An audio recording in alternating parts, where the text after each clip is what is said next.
6 horas e 42 minutos, estamos de volta com o Manhã no Ar, as principais notícias do dia. E agora o programa dá sequência à série de entrevistas com os candidatos ao governo do estado do Amazonas. A ordem de participação foi definida previamente em sorteio na presença das assessorias. Participam simultaneamente comigo da entrevista outros jornalistas da Rede Calderaro de Comunicação. A Larissa Cavalcante, representando o jornal A Crítica, a Geisiara Brandão, representante do Manaus Hoje. Pelo portal acritica.com está o jornalista Dante Graça e a Rádio FM Dia, representada por Cleiton Pascarelli. E o nosso convidado de hoje é Davi Almeida, candidato do PSB, Partido Socialista Brasileiro, coligação Mudar para Resolver. Davi está no seu terceiro mandato de deputado estadual e é o atual presidente da Assembleia Legislativa do Estado, cargo que lhe proporcionou, em maio de 2017, assumir interinamente o governo do Amazonas pelo período de 144 dias. Seja muito bem-vindo ao Manhã no Ar. Bom dia, obrigado pela oportunidade à disposição dos senhores.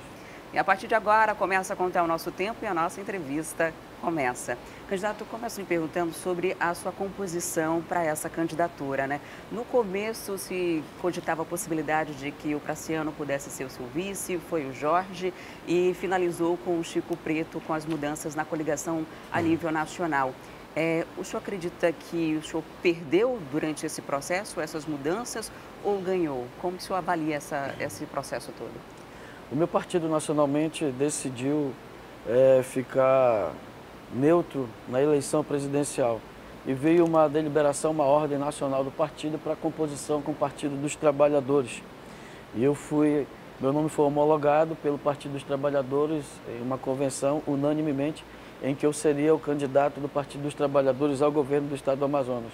Posterior a essa convenção, veio uma deliberação do PT a nível nacional para uma composição da coligação com o PCdoB. A coligação não aceitou e a Justiça determinou a saída do PT da nossa coligação.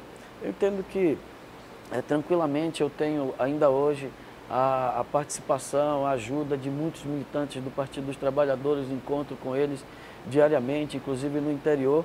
E eu vejo que a vinda do Chico Preto para a nossa candidatura, para a nossa chapa, ela somou muito. Era um candidato competitivo para o Senado e aí veio para, juntamente comigo, oferecer as melhores propostas para o estado do Amazonas, e o Chico Preto deu um up na nossa candidatura.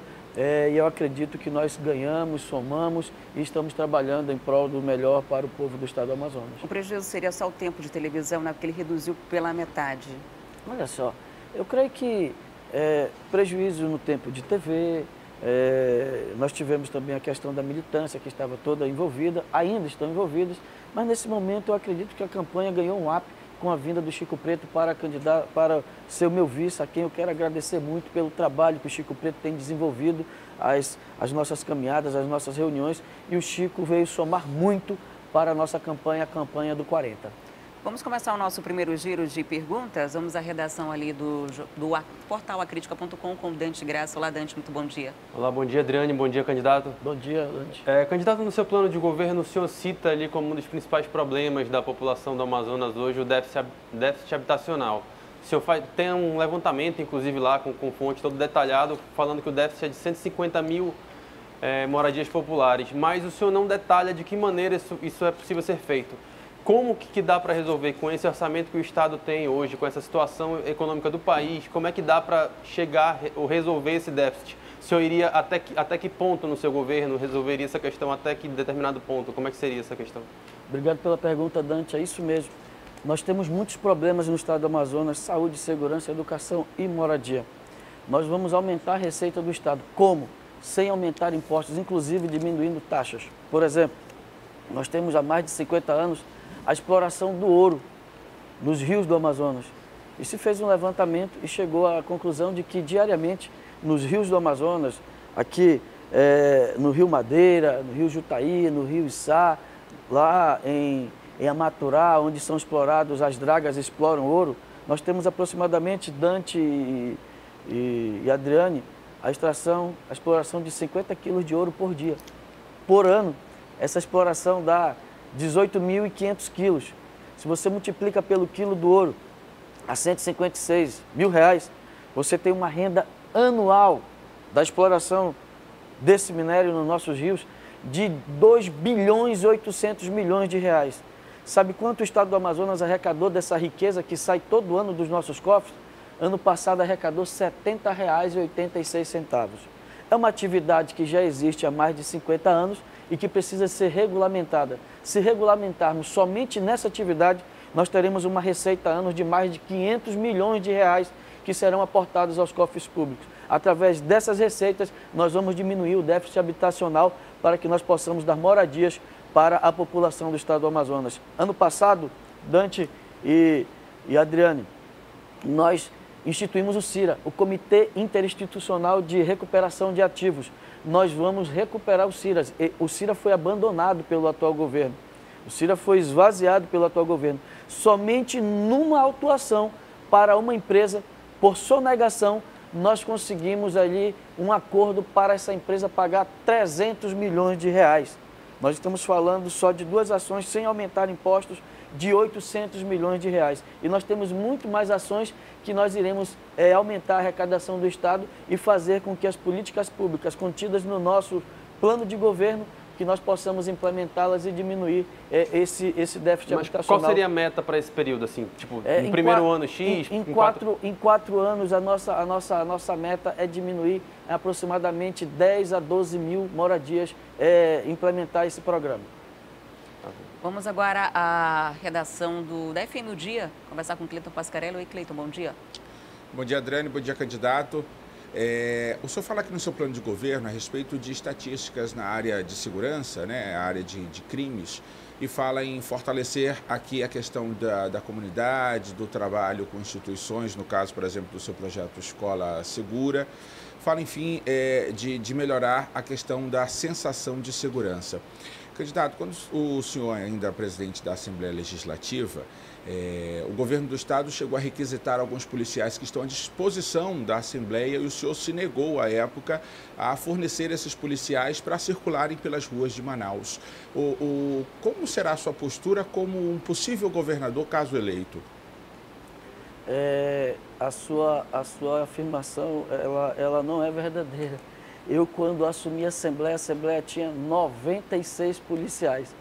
No primeiro dia que eu assumi a Assembleia, eu devolvi 27. Depois devolvi mais 13. Inclusive, 27 e 13 são 40. Eu fui o presidente da Assembleia que mais devolveu policiais.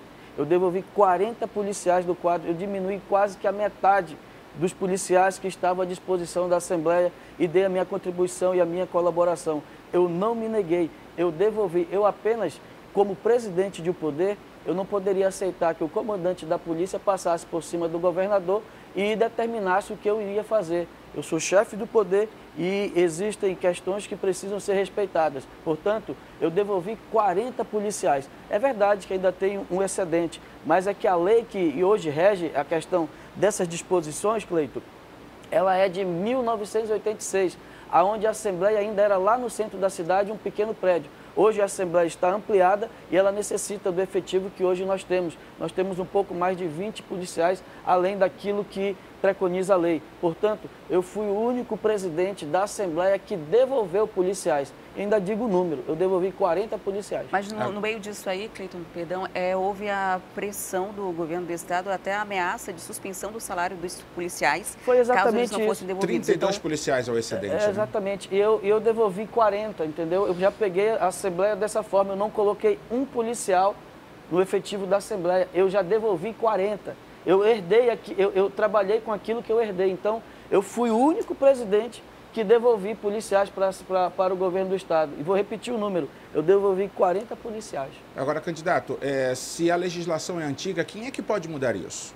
Olha só, a própria Assembleia pode mudar isso. E não mudou? Olha só, a própria Assembleia pode mudar isso, mas num momento difícil como esse, você mudar, colocar efetivos a mais, não é necessário nesse momento. Então, se mudar o da Assembleia, eu tenho que mudar o do TJ, eu tenho que mudar o do Ministério Público, eu tenho que mudar o da Defensoria. Por exemplo, a Defensoria pediu para que nós instituíssemos uma casa militar. Não é possível nesse momento. Não foi possível nesse momento. A segurança pública precisa de mais policiais na rua e eu entendo assim, tanto é que eu devolvi 40 policiais. O senhor não é contraditório aí, então, candidato? Em que sentido? O senhor disse que mantém aí o excedente de 32 policiais e não poderia aumentar na lei, então fica ilegal trabalhando mesmo assim com excedente de policiais? todos os órgãos têm excedente. Eu queria que você fizesse esse questionamento também para o presidente do Tribunal de Justiça. Mas, à época, o próprio governo disse que o Tribunal de Justiça e o Ministério Público estariam cedendo esses policiais. Eu estou afirmando que eu fui o único presidente que devolvi 40 policiais para o efetivo da Polícia Militar. Portanto, eu fui o único que devolvi e fiz a minha parte. Eu já peguei da forma que estava. Vamos continuar o nosso giro. Vamos agora à redação do Jornal A Crítica, conversar ali com a Larissa. Oi, Larissa Cavalcante, bom dia. Bom dia, Diniz. Bom dia, candidato. Bom dia, Larissa. Candidato, o senhor chamou de fake news a matéria sobre um contrato firmado durante seu governo interino que prevê o repasse de 5 bilhões de reais à empresa ESO Soluções por um trabalho realizado durante 2 semanas. Eu gostaria que o senhor explicasse o que é fake nessa notícia, uma vez que existe um contrato, uma decisão judicial que susta esse potencial repasse, tem essa previsão de pagamento e um advogado ligado ao seu partido, ele foi autorizado a sacar 200 milhões como taxa de sucesso. O que é fake, candidato? Fake news é divulgar mentiras. Fake news, a mentira, ela causa tanto problema quanto o homicídio. O homicida e o mentiroso, eles estão na mesma colocação. O que se quis falar para a população é que existia um crime, existia um rombo, existia um desfalque de 5 bilhões de reais. Olha o que acontece. Essa empresa procurou a SUAB e disse que existia 27 milhões de reais de ativos em dívidas, em créditos. Na verdade, não é dinheiro, são títulos. E aí a SUAB fez um contrato de risco para a empresa. Se o dinheiro entrar no caixa do Estado, a empresa tem direito a 20%. Se não entrar, não tem direito. E quiseram fazer a população acreditar de que houve um desvio, um rombo de 5 bilhões. Eu aproveito que estou aqui e desafio mais uma vez qualquer um, inclusive quem está divulgando essas mentiras, que a Justiça Eleitoral já pediu para retirar, que não existe, não entrou 1 centavo e não saiu 1 centavo dos cofres públicos. Portanto, afirmar que houve desvio é uma grande mentira, uma grande fake news. O que acontece é que a empresa, o atual governo entrou e quis trocar a empresa. A empresa disse, olha, eu tenho um contrato em que diz que se esses recursos entrarem nos cofres do Estado, eu tenho direito a 20%. Eu até acredito que tem direito, se ela encontrou esse dinheiro. E se esse dinheiro existir, dia 1º de janeiro, eu eleito, eu vou buscar esse dinheiro, aí eu vou fazer tudo aquilo que o Estado do Amazonas precisa. O que quiseram colocar como um problema, na verdade é a solução para muitos dos problemas que nós temos aqui no Estado do Amazonas. Então, portanto, se eleito eu for, e se esse dinheiro estiver à disposição da Caixa, isso é um trâmite que precisa de 3, 4 anos. Caso eleito, o senhor iria dar seguimento nisso? Exato, claro, porque a Caixa precisa reconhecer esses créditos. São os contratos que nós temos desde 1967, são os seguros, né, que todo mutuário paga, e eles vieram se acumulando. E a empresa diz, olha, se formos calcular, dá 27 bilhões, e ela tem direito a 20%. Portanto, 5 bilhões. Entrariam 22 bilhões para os cofres do Estado. Nós asfaltaríamos a 319, eu zeraria o déficit habitacional, eu duplicaria a M010, a M070, nós estaríamos numa condição, pagaríamos todas as contas do Estado, a nossa dívida consolidada, pagaríamos todas as dívidas do Estado e ainda sobraria dinheiro para investir em qualidade de vida do povo do Amazonas. Agora, portanto, eu desafio qualquer um a provar que saiu ou entrou 1 centavo dos cofres do Estado, inclusive a quem quiser me perguntar agora. Candidato, é o seguinte, o que o senhor explicou é exatamente o que diz a matéria, né? Fala do contrato, né? A matéria não fala em rombo, não fala em desvio. Mas quiseram passar como se estivesse um rombo. Mas aí né, não é isso que tem. Só para complementar essa questão, okay. Tudo bem. A própria Caixa já se manifestou que administra esse fundo, né? Que em tese é objeto do contrato, esse fundo aí de créditos. Sim. Ela já se manifestou que não encontrou, não há esse valor que a empresa afirma ter. Mesmo assim, o senhor pretende continuar buscando essa questão, mesmo que a Caixa já tenha se manifestado dessa maneira? Olha só, a Caixa, pelo que a informação, ela não se manifestou com relação ao valor, né? mas o recurso existe, ele precisa ser corrigido. Isso é um trâmite de 3 a 4 anos que precisa ser feito dentro da Caixa Econômica Federal para que o recurso possa ser atualizado. A empresa diz que existe esse valor, mas precisa ser atestado pela Caixa. E se existir o valor, nós vamos atrás, seja 1 milhão, 10 milhões, 2 bilhões, o que tiver à disposição do povo do estado do Amazonas, eu irei buscar, porque isso aí é fonte de outras receitas e nós precisamos de outras receitas para ajudar no orçamento do estado. Então, candidato, só para concluir, o senhor então afirma que sabia de todo esse trâmite e acha muito tranquilo? Não falei isso, quem está falando isso é você. Não, estou perguntando do senhor. Tá bom. Eu não sabia, eu fiquei sabendo através dos noticiários e depois eu me chamei o presidente, o coronel Nilson Cardoso, para que ele me explicasse. Ele me explicou, inclusive foi na tribuna da Assembleia, ser inquirido pelos deputados, e aí ele deu essas explicações que naquele momento os deputados entenderam que seriam suficientes. Portanto, não entrou 1 centavo e não saiu 1 centavo. Vamos concluir dos agora cofres do Estado. Vamos concluir agora o nosso giro na redação do Manaus Hoje com a Geisiara Brandão. Geisiara, bom dia. Bom dia, Diniz. Bom dia, candidato. Bom dia, Geisiara. Candidato, com relação à sua candidatura, né? Em entrevista ao jornal A Crítica no ano passado, o senhor afirmou que poderia concorrer à reeleição ao seu cargo de deputado e agora mudou de ideia e foi candidato agora ao governo do estado. O que mudou e caso o senhor não seja eleito, quais são os seus planos, já que ficará sem mandato? Eu ficarei sem o mandato de deputado estadual, porém eu estarei com o mandato de governador do estado do Amazonas, otorgado pelo povo, reconhecimento do povo pelo meu trabalho. Se tem um candidato que tem algo a perder nessa eleição, sou eu. Tem um candidato que tem um mandato de senador, perdendo volta para o Senado. O atual governador, ele já está no seu 4º mandato, já fez o seu papel. Outros candidatos voltam para os seus cargos, a iniciativa privada. O único que está aqui trabalhando e colocando algo em risco, o seu mandato, a presidência de um poder, sou eu.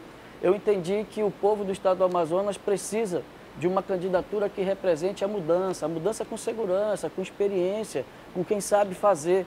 E eu estou me propondo a esta mudança.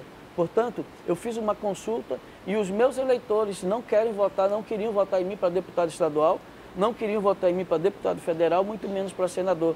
E através de uma pesquisa, uma consulta, não foi uma candidatura que foi colocada porque eu quis. Eu estou colocando a minha candidatura à disposição do povo do Amazonas para que o povo do Amazonas possa ter uma opção de escolha e eu estou apresentando as propostas e as ideias necessárias que poderão mudar a vida do povo do estado do Amazonas. Portanto, Geisiara, eu não sou candidato do governo, com máquinas do governo, eu não sou candidato de máquinas de prefeitura, eu não sou candidato de grupos empresariais, eu sou o candidato do povo do estado do Amazonas que está oferecendo ao povo do estado do Amazonas uma opção de mudança com segurança. Candidato, o seu plano de governo, ele é bem volumoso, né? São mais de 150 páginas. 154. E essas páginas trazem um plano de governo para 12 anos, levando em consideração que o mandato tem 4.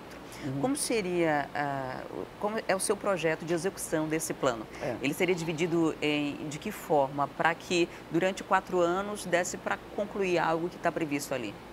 Nós temos que ter um plano de governo de Estado, Adriane, sabe por quê? O que se tem de 4 em 4 anos no Amazonas é o que a gente sempre vê.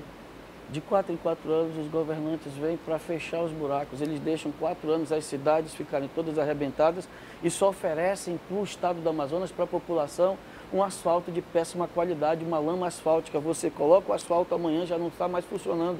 Eu estou vendo isso todas final de semana no interior do estado do Amazonas. E você precisa de um plano de desenvolvimento para o estado. O nosso plano de governo, ele tem 3 fundamentos para o desenvolvimento do estado. Eu construí isso em 4 a 5 meses de conversas, em audiências, em reuniões com técnicos capacitados, amazonenses, pessoas daqui que têm o conhecimento. E o nosso plano de governo, ele vem para tirar o estado do marasmo. Nós estamos com uma Zona Franca que tem 51 anos e ainda não temos uma alternativa para ela.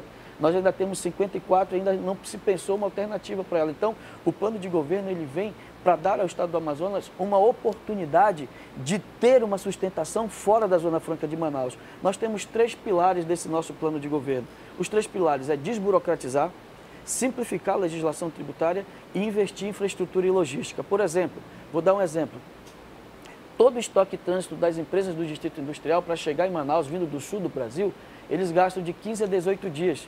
Se nós investirmos em infraestrutura e logística, asfaltando a BR-319, e eu fui o único candidato que andou na BR-319, e posso falar isso com autoridade, de dizer que é possível. Ontem mesmo, um amigo meu veio de Humaitá, ele saiu 7 horas da manhã, 1h30 da tarde ele estava aqui do outro lado do Careiro. E nós precisamos asfaltar a 319 e aí nós vamos diminuir o custo do Amazonas. Esse estoque de trânsito vai cair para 3 dias. As empresas vão ter mais condições de investir, vão diminuir o seu custo, ter oportunidade de investir e vamos dar ao trabalhador amazonense mais vagas de trabalho, mais oportunidades de trabalho. Portanto, é um plano de desenvolvimento do Estado, para que o Estado seja produtor de alimentos, além do polo industrial, para que o Estado possa aproveitar as suas potencialidades mineral, o próprio ouro, o gás que nós temos em abundância, tem empresas querendo se instalar no Campo de Azulão, lá em Silves, e aqui também o potássio em Nova Olinda e em Altazes. E nós temos condições de transformar, Adriane, o estado do Amazonas num dos estados maiores produtores de energia solar. Culturalmente, a gente tem um problema na descontinuidade. Toda vez que entra um novo governante, tenta deixar a sua impressão digital naqueles 4 ou 8 anos e acaba anulando muitas coisas que foram projetadas para que tivesse uma vida longa. Dessa forma, o que daria para ser feito nos 4 primeiros anos, caso o senhor seja eleito? O senhor responde essa pergunta para a gente logo depois do nosso intervalo. A gente volta já.